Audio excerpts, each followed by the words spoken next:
Hi friends, welcome to my channel. ನೋಡಿ, ಈ ವಿಡಿಯೋದಲ್ಲಿ ಜೂನ್ ಜುಲೈಯಲ್ಲಿ ಹಲವಾರು ಶಿಕ್ಷಕರು ರಿಟೈರ್ಮೆಂಟು ಮತ್ತು ಪ್ರಮೋಷನ್ ಆಗಿ ಬೇರೆ ಬೇರೆ ಕಡೆ ಹೋಗ್ತಾಯಿದ್ದಾರೆ. ಸೊ ಆ ರಿಟೈರ್ಮೆಂಟು ಮತ್ತು ಬೇರೆ ಬೇರೆ ಟ್ರಾನ್ಸ್ಫರ್ ಆಗೋ ಸಮಯದಲ್ಲಿ ಏನು ಖಾಲಿ ಉಳಿತವೆ ಅವಕ್ಕೆ ನೇಮಕಾತಿ ಆದೇಶ ನೇಮಕಾತಿ ಮಾಡಿಕೊಳ್ಳುವಂಥ ಅಧಿಸೂಚನೆ ಬರುವ ಸಾಧ್ಯತೆ ಇವೆ.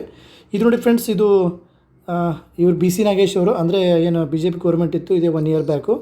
ಸೊ ಅವರ ಟ್ವೀಟ್ ಮಾಡಿದರು ಅವರು. ನೋಡಿ ಏನು ಮಾಡಿದೆ ಅಂದರೆ, ಸರ್ಕಾರಿ ಪ್ರೌಢಶಾಲೆಯಲ್ಲಿ ಶಿಕ್ಷಕರ ಹುದ್ದೆ ನೀಗಿಸಲು 2,500 ಶಿಕ್ಷಕರ ನೇಮಕ ಮಾಡಿಕೊಳ್ಳಲಾಗುತ್ತದೆ ಅಂತ ಅವಾಗೇ ಮಾಡಿದವರು 2022-23ರಲ್ಲಿ.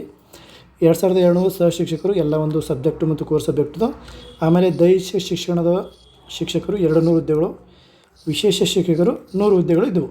ಸೊ ಇದೊಂದು 2,500 ಶಿಕ್ಷಕರ ನೇಮಕಾತಿನೂ ಆಗುವ ಸಾಧ್ಯತೆಗಳಿವೆ ಈಗ ಜೂನ್ ಜುಲೈಯಲ್ಲಿ. ಆಮೇಲೆ ಇನ್ನೊಂದೇನಪ್ಪ ಅಂದರೆ, ನಾನು ಮೊನ್ನೆ ನಿಮಗೆ ವಿಡಿಯೋ ಮಾಡಿ ತೋರಿಸಿದ್ದೆ. ಏನಪ್ಪ ಅಂತಂದರೆ, ಕ್ರೈಸ್ ಅಂದರೆ ನೋಡಿ, ಮೌಲಾನಾ ಆಜಾದ್ ಮಾದರಿ ಶಾಲೆಯಲ್ಲಿ ಪ್ರತಿ ಶಾಲೆಗೆ 7 ಹುದ್ದೆಗಳಂತೆ ಟೋಟಲ್ 700 ಹುದ್ದೆಗಳನ್ನು ಅಧಿಸೂಚನೆ ಮೂಲಕ ಆಯ್ಕೆ ಮಾಡಿಕೊಳ್ಳೋ ಪ್ರಕ್ರಿಯೆ. ನೋಡಿ, ಕನ್ನಡ ಭಾಷೆ ಶಿಕ್ಷಕರು, ಆಮೇಲೆ ಆಂಗ್ಲ ಭಾಷೆ ಶಿಕ್ಷಕರು, ಗಣಿತ, ವಿಜ್ಞಾನ, ಸಮಾಜ ವಿಜ್ಞಾನ ಈ ಶಿಕ್ಷಕರು ಟೋಟಲಾಗಿ ನೋಡಿ ಫ್ರೆಂಡ್ಸ್ 700 ಹುದ್ದೆಗಳು. ಆಮೇಲೆ ಇನ್ನೂ ಪ್ರೈಮರಿನೂ ತುಂಬ್ಕೋಬೇಕಂತ ಅದನ್ನು ಕೂಡ ಮಾಹಿತಿ ಇದೆ. ನಿಮಗೆ ಎಲ್ಲದ್ರ ಬಗ್ಗೆ ಮಾಹಿತಿ ಕೊಡ್ತೀನಿ. ಬಟ್ ನೀವು ಓದ್ಕೋತಾ ಇರಬೇಕು ಫ್ರೆಂಡ್ಸ್. ಈಗ ಕಂಟಿನ್ಯೂಟಾಗಿ ನೀವು ಕಂಟಿನ್ಯೂಟಿ ಇಟ್ಕೋರಿ. ಅದೇ ರೀತಿ ಚಾನಲ್ನ ಸಬ್ಸ್ಕ್ರೈಬ್ ಮಾಡಿ. ಮತ್ತೇನಾದರೂ ಮಾಹಿತಿ ಬೇಕಾದರೆ ಕಮೆಂಟ್ ಬಾಕ್ಸಲ್ಲಿ ಕಮೆಂಟ್ ಮಾಡಿ, ಅಲ್ಲಿ ನಿಮಗೆ ಉತ್ತರ ಕೊಡ್ತೀನಿ ಅಂತ ಹೇಳ್ತಾ friends, all the best, have a great day friends.